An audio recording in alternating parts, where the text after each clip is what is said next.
This is Talk of the Nation. I'm Neil Conan in Washington. Tim Kaine flips into the Virginia Senate race. Debbie Wasserman Schultz jumps up to the DNC chair, and the shutdown is still a toss-up. It's Wednesday and time for a deadline edition of the Political Junkie. There you go again. When I hear your new ideas, I'm reminded of that ad. Where's the beef? Extremism in the defense of liberty is no vice. Senator, you're no Jack Kennedy. You don't have Nixon to kick around anymore. Lipstick.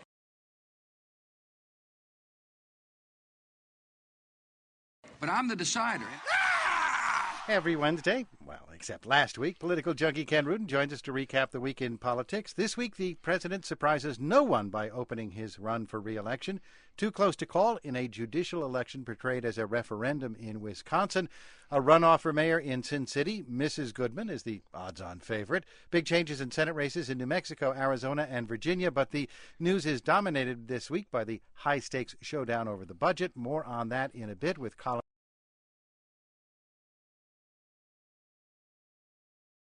Michael Gerson. Later in the program, we continue a series of conversations on the huge federal debt. But first, political junkie Ken Rudin joins us here in Studio 3A. And Ken, welcome back. Thank you, Neil. Last week, for the record, I was at member stations in Idaho and Oklahoma. It was very, very good meetings, and so that's why I wasn't just goofing off or something like that, unlike now when I'm really goofing off. But I want you to know that if there were a government shutdown, one of the major things would be the decline, the ending of the trivia question. And that would be...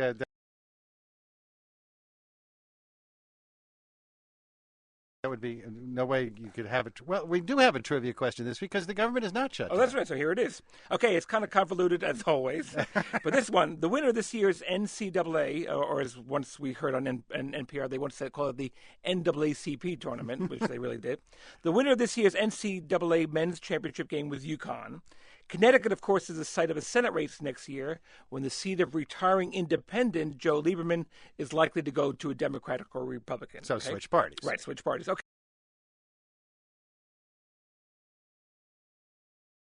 Okay, so when was the last time a Senate seat from the state of the NCAA winner men's game in the men's final switched parties in the same year? All right. So if you think you know the answer to this very convoluted question, get your pens out, ladies and gentlemen.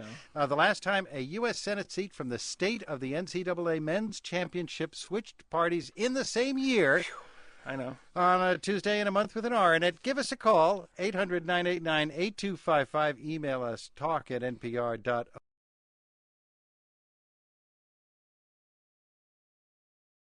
You can also join the conversation at our website. That's at npr.org. Click on Talk of the Nation. So, Ken... We don't just give away T-shirts for nothing. You have to earn your T-shirts. You have to earn your T-shirt. Okay. But in any case, there's going to be several now more interesting Senate races, beginning with Virginia. Well, yes, it's not a surprise, but yesterday Tim Kaine, the former governor of Virginia, who had been the DNC chair since succeeding Howard Dean after President Obama was elected, he announced that he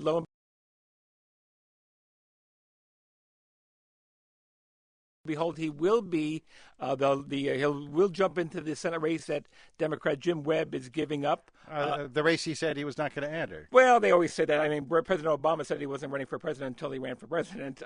But anyway, so he will be, all in likelihood, will be the Democratic nominee. Congressman Bobby Scott from Richmond has been talking about a possible run.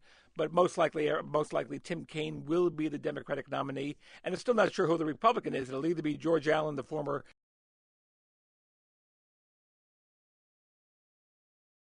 governor and former senator, or Jamie Radke, who is a Tea Party candidate. And, of course, Tim Kaine has to step down from his job as chair of the DNC, the Democratic National Committee. We have this email from our friend Mike Thompson, director of news at WOSU in Columbus, who said...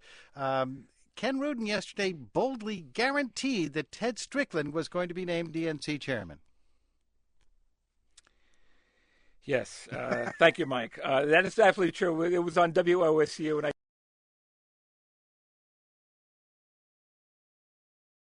did say that. And the reason I thought it would happen is because, one, he was out of a job, and two, Ohio is critical. And of course, if Ted Strickland is not the most dynamic guy in the world, but this is a Democratic president. A DNC chair under a Democratic president doesn't have to be, White House the is bomb really thrower. the DNC. Exactly. Right. But anyway, Debbie Wasserman Schultz, who I did predict Strickland, but Schultz is good. She's great on TV. She's a tremendous fundraiser.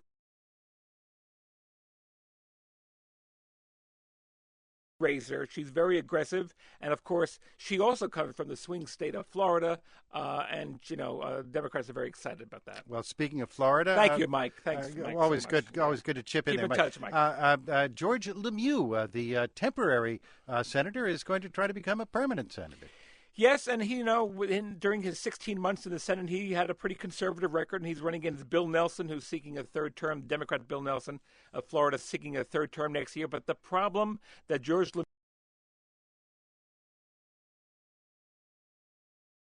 Lemieux has is that he was appointed by his good friend Charlie Crist. Now, once upon a time, Charlie Crist was a Republican and a kingmaker.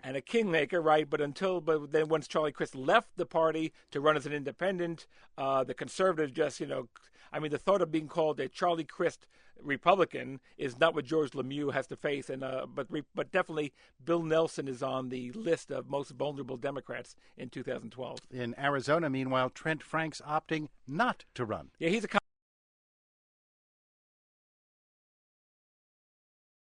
congressman, and again, conservatives. I mean, the Republican frontrunner there, this is for John Kyle's Senate seat, is Jeff Flake. He is very conservative, but not conservative enough on the issue of immigration for some folks. And some conservatives were looking at Trent Franks as a possible candidate, but Frank surprised people with saying he would not run. And Martin Heinrich in New Mexico, he decided he will run for Senate. Right, he's the congressman from the Albuquerque area. This is for the Jeff Bingaman Senate seat.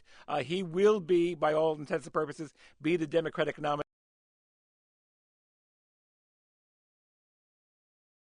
And he's perhaps favored.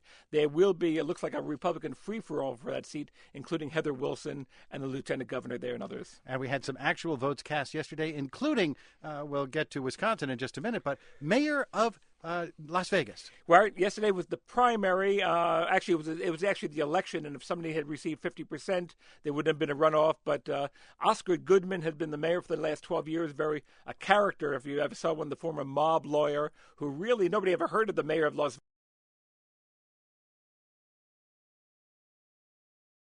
Vegas until Oscar Goodman was elected in 1999, but he's term limited, and now is a big change ahead for Las Vegas. Mrs. Oscar Goodman led the primary the election yesterday with 37% of the vote, more than double of her closest opponent. But there's going to be a very nasty runoff in June. She accuses her opponent, who's also a female. She said this woman, the person, her opponent, doesn't understand education because she's never had children. You know this is going to be a very ugly race. June 7th runoff.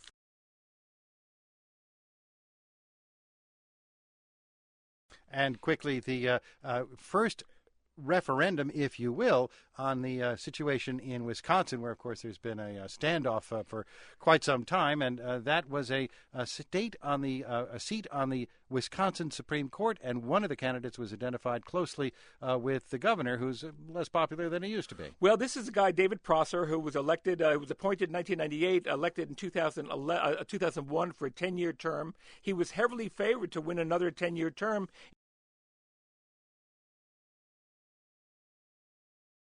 In the February primary, he had over 55% of the vote, but this race became, basically, this is the Spanish Civil War. It was a proxy vote on Governor Walker's handling of collective bargaining and public employee unions. And the Democrat in that race, well, not the Democrat, it's a nonpartisan race, but David Prosser's opponent, Joanne Kloppenberg, was supposed to trail tremendously amount, and right as of now, she has a 311 vote lead. It will have a recount, but that's pretty remarkable.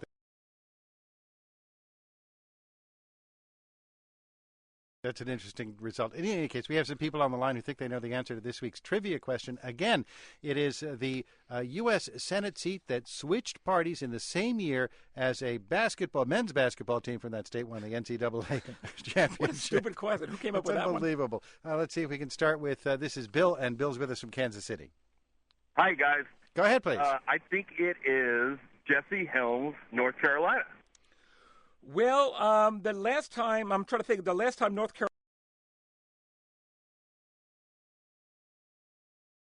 Carolina won, they won in 2009, and Jesse Helms wasn't up. I don't know the last time Jesse Helms. I mean, he won his seat in '72, which switched parties, and if that's the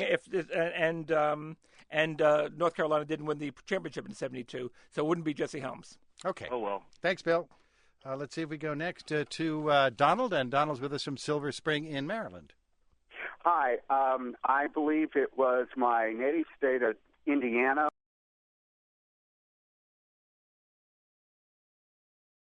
when Indiana University won the men's basketball title in '76, and Vance Harkey was defeated by for re-election by Richard Lugar. Well, you're right about Indiana winning in '76, and you're right about Lugar being Harkey in '76. A good guess, but I'm looking for something much more recent. Oh, shoot. Well, thank you. Good guess. Good try. Let's go next to, this is Scott, and Scott with us from Rochester in Minnesota. Hi, this is Scout in Rochester, Minnesota, and I believe that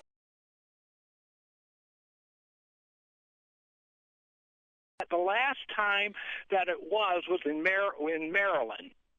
University of Maryland won what in 2002, and there was no Senate race in Maryland in 2002.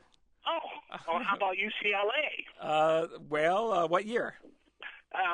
Probably in '62. Well, I'm looking. First of all, there was no Senate change in '62 because, as you well remember, Thomas Kuchel was reelected in California in '62. But something much more recent than 1962. Scout. Okay. Thanks very much. Let's see if we go next to this is Todd. Todd with us from Tucson. Yes, my guess is Michigan in 2000. That is the correct answer. Ding, ding, ding. In 2000, Michigan, who they defeat? They defeated, who they defeat? They defeated, I can't remember who they defeated, but they won the championship in 2000. Michigan State won the championship in 2000, and Senator Spencer Abraham lost to Democratic challenger Debbie Stabenow. 2000 is the correct answer. Thanks very much, Todd. Todd, we're going to put you on hold, collect your particulars, and we'll send you a Political Junkie No Prize T-shirt in exchange for your vow to send us a digital picture of yourself to post on our wall of shame. Okay, thanks very much. Okay, congratulations. They actually understood the question. Yeah, it's very good. In the meantime, Ken, a couple of sad passages to note this past week. Former Congressman John Adler. Well, he was a one-term congressman from southern New Jersey. He died yesterday at 51 years old. Big shock. He was just 51 years old.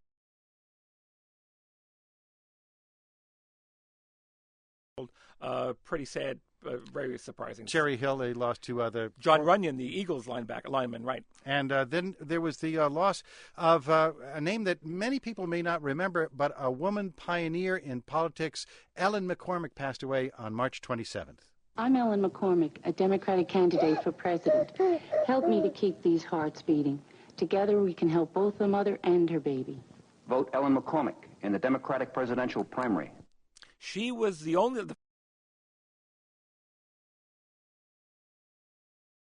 first person I could think of who ran on entirely a pro-life / anti-abortion candidacy for president. She ran the Democratic primaries in 1976, got 238,000 votes in the primaries, but again, the first person to do that, to run on that cause for president. And by the way, we found out from our crack research staff that Michigan State beat Florida in 2000. So right, and there was a switchover in Florida as well. Interesting. Bill Nelson won that seat. We're talking with political junkie Ken Rudin. Up next, the blame game on the budget. If the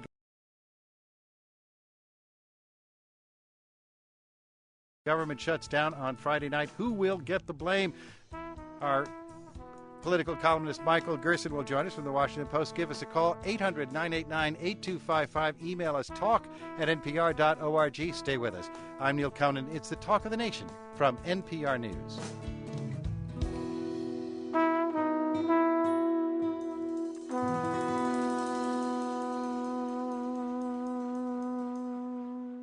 This is Talk of the Nation from NPR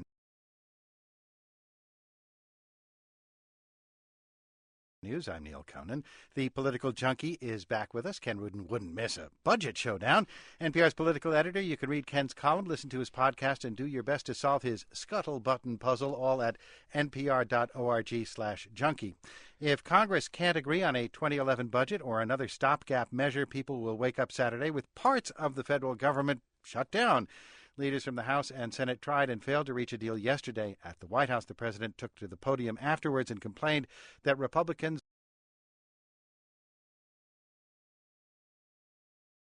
would not meet him halfway.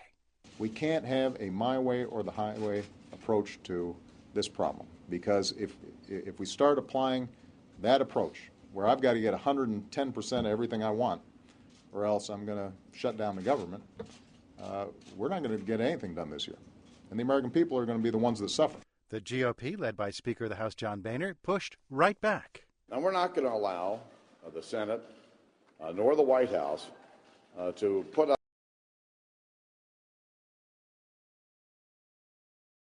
us in a box where we have to make a choice between two bad options. Cutting a bad deal this week in order to keep the government open, or allow the government to shut down. Both parties point the finger at each other as the clock continues to tick down to midnight Friday. If there's a government shutdown, who will get the blame? 800-989-8255, email talk@npr.org. Joining us here in Studio 3A is Michael Gerson, a former speechwriter for President George W. Bush, now a columnist for the Washington Post, where his column Cornered by Obama ran yesterday. And Michael Gerson, nice to have you back with us. Great to be with you. And John Boehner talked about not being put in a box. You wrote that is precisely where he is. I think he's precisely where he doesn't want to be. You know, I think the president has a pretty weak fiscal record, but he's in a strong negotiating position right now. He accepted a $33 billion top line for reductions, which is pretty much what Republicans started out with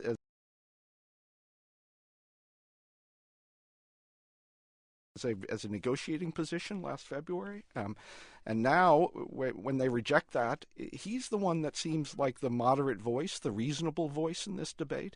And it pretty much assures that if there were a shutdown, which I still don't think is going to happen, that Republicans would get the lion's share of the blame. Well, we're going to talk more about what's going on today, but tell us about this tactical box that John Boehner is in. You wrote that Barack Obama has achieved, from a very weak hand, you say,